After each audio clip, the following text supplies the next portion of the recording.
People often ask, why does climate change? One of the main factors is thought to be the amount of carbon dioxide in the air. But how can we prove that?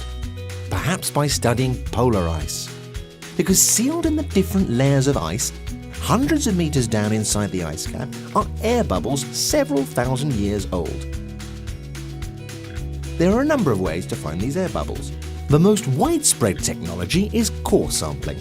The process takes about 5 years and is rather costly, on top of which, as a result of deformities in the glacier, the technique isn't guaranteed to reach ice that's old enough. Samples have been extracted from 800,000-year-old ice to study air bubbles, but we need to dig deeper, down to ice from 1 million years ago, for example, a time that saw some profound climate changes. This is where SUBGLACIOR comes in. SUBGLACIOR is a revolutionary probe.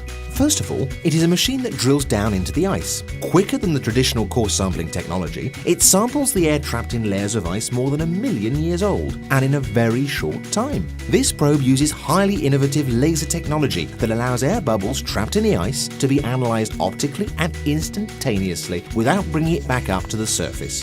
With this probe, only a few summer months on the ground are required to gather information. SUBGLACIOR is therefore a more effective, quicker and less costly technique.